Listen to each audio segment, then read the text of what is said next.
আজকের এই ভিডিওটা দেখলে আপনার চোখ কপালে উঠে যাবে। কল্পনা করুন লক্ষ লক্ষ পুরনো মরিচা ধরা তেলের ড্রাম, যেগুলো সাধারণত ল্যান্ডফিলে ফেলে দেওয়া হয় বা পরিবেশ নষ্ট করে, সেই একই ড্রাম থেকে তৈরি হচ্ছে শক্তিশালী রেলওয়ে ট্র্যাক। ইন্ডিয়া আর বাংলাদেশ এখনও এই লেভেলের ম্যাসিভ স্কেলে স্ক্র্যাপ রিসাইক্লিং করে দেখাতে পারেনি, কিন্তু পাকিস্তানের এই বিশাল ফ্যাক্টরিতে তা সম্ভব হয়েছে। আজ আমরা পুরো প্রক্রিয়াটা ধাপে ধাপে দেখব, ওয়েস্ট থেকে ওয়ার্ল্ড ক্লাস রেল ট্র্যাক পর্যন্ত। চলুন শুরু করি। প্রথম ধাপেই শুরু হয় বিশাল চ্যালেঞ্জ। দেশের বিভিন্ন জায়গা থেকে, কারখানা, পোর্ট, ওয়ার্কশপ, এমনকি পুরনো গাড়ির ডিপো থেকে লক্ষ লক্ষ ব্যবহৃত অয়েল ড্রাম সংগ্রহ করা হয়। এগুলোর মধ্যে অনেকগুলোতে এখনও অবশিষ্ট তেল, গ্রিজ বা কেমিক্যাল থাকে, যা পরিবেশের জন্য ক্ষতিকর। ফ্যাক্টরির বিশাল ইয়ার্ডে এসে প্রথমে ম্যানুয়াল ও মেকানিক্যাল সর্টিং হয়। ওয়ার্কাররা হেলমেট ও গ্লাভস পরে ড্রামগুলো চেক করেন। যেগুলোতে ভারী তেল বা বিপজ্জনক রেসিডিউ আছে, সেগুলো আলাদা করে ড্রেন করা হয়। তারপর ড্রামগুলোকে ক্যাটেগরিতে ভাগ করা হয়: স্ট্যান্ডার্ড স্টিল ড্রাম, গ্যালভানাইজড বা অন্য মেটালের। এখানে হেভি ডিউটি লোডার ও ক্রেন ব্যবহার করে ড্রামের স্তূপ সরানো হয়। একটা একটা নয়, হাজার হাজার ড্রাম একসাথে। এই স্টেপে প্রতিদিন কয়েকশো টন স্ক্র্যাপ প্রসেসিংয়ের জন্য প্রস্তুত হয়। পরিবেশ সুরক্ষার জন্য লিকুইড ওয়েস্ট আলাদা করে ট্রিটমেন্ট প্ল্যান্টে পাঠানো হয়, যাতে মাটি বা পানি দূষিত না হয়। এটাই সবচেয়ে গুরুত্বপূর্ণ ধাপ। পুরনো ড্রামে থাকা তেল, ময়লা, মরিচা আর কেমিক্যাল সরাতে না পারলে পরবর্তী স্টেপে সমস্যা হবে। ফ্যাক্টরিতে অটোমেটেড ওয়াশিং সিস্টেম আছে। ড্রামগুলোকে প্রথমে হাই প্রেশার হট ওয়াটার ও ডিটারজেন্ট দিয়ে ধোয়া হয়। তারপর স্পেশাল কেমিক্যাল সলিউশন ব্যবহার করে অবশিষ্ট তেল ও গ্রিজ দ্রবীভূত করা হয়। কিছু ড্রামকে আবার দ্বিতীয় রাউন্ডে পাঠানো হয় যদি পরীক্ষায় রেসিডিউ পাওয়া যায়। এরপর ড্রামগুলো শুকানো হয় এবং মরিচা অপসারণের জন্য শর্ট ব্লাস্টিং বা অ্যাসিড ওয়াশ করা হয়। এখন ড্রামগুলো প্রায় পরিষ্কার স্টিল শীটের মতো হয়ে যায়। এই প্রক্রিয়ায় প্রচুর পানি ব্যবহার হয়, কিন্তু আধুনিক ফ্যাক্টরিতে ওয়াটার রিসাইক্লিং সিস্টেম থাকে। 80-90% পানি পুনরায় ব্যবহার করা হয়। পরিষ্কার ড্রামগুলো এখন বিশাল শ্রেডার মেশিনে যায়। এই মেশিন এত শক্তিশালী যে 1 মিনিটে শত শত ড্রামকে ছোট ছোট টুকরোয় পরিণত করে। ড্রামগুলো প্রথমে ফ্ল্যাট করে চাপা হয়, তারপর রোটেটিং ব্লেড দিয়ে 5 থেকে 10 সেমি সাইজের পিসে কাটা হয়। এই শ্রেডেড স্ক্র্যাপ এখন সহজে মেল্ট করা যায়।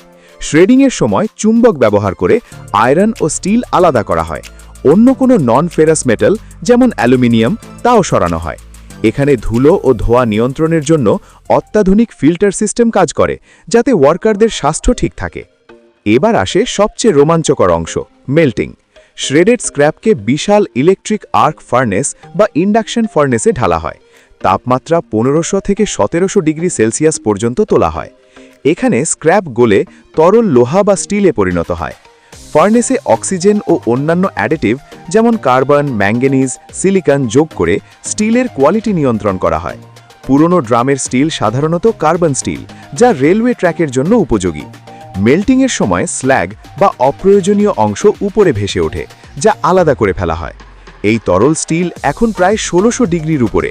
এরপর তরল স্টিলকে এখন কন্টিনিউয়াস কাস্টিং মেশিনে পাঠানো হয়। এখানে তরল স্টিলকে ঠান্ডা করে লম্বা বিলেট বা স্ল্যাবে পরিণত করা হয়। পানির স্প্রে দিয়ে দ্রুত ঠান্ডা করা হয়, যাতে স্টিলের গঠন শক্ত হয়। এই বিলেটগুলোর ওজন এক একটা 1000 কেজি বা তারও বেশি হতে পারে। কাস্টিং প্রক্রিয়ায় অটোমেশন খুব বেশি। কম্পিউটার নিয়ন্ত্রণ করে তাপমাত্রা ও গতি। এতে করে ত্রুটিহীন স্টিল বেরোয়। এটাই ম্যাজিকের মতো ধাপ। গরম বিলেটগুলোকে হট রোলিং মিলে পাঠানো হয়। বিশাল রোলারের মধ্য দিয়ে বারবার চাপ দিয়ে স্টিলকে লম্বা ও নির্দিষ্ট আকারে, যেমন আই বিম বা রেল শেপে বানানো হয়।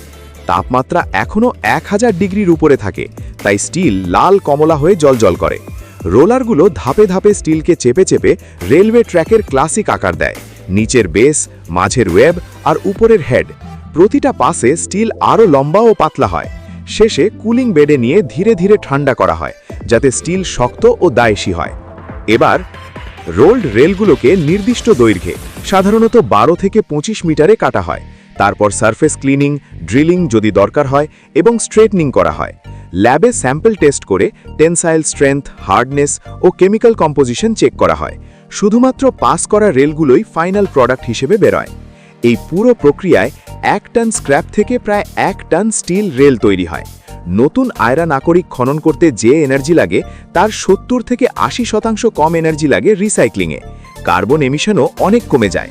পাকিস্তানের এই ফ্যাক্টরিগুলো শুধু রেলওয়ে ট্র্যাকই নয়, অন্যান্য স্ট্রাকচারাল স্টিলও তৈরি করে। এটা দেখিয়ে দেয় যে সঠিক প্রযুক্তি ও ইনভেস্টমেন্ট থাকলে ওয়েস্টকে গোল্ডে পরিণত করা সম্ভব। ইন্ডিয়া ও বাংলাদেশেও এমন ফ্যাক্টরি গড়ে তোলার সুযোগ আছে। স্ক্র্যাপ রিসাইক্লিং শিল্পকে আরও বড় করতে হবে। এই প্রক্রিয়া দেখে আপনার কেমন লাগলো কমেন্টে বলুন।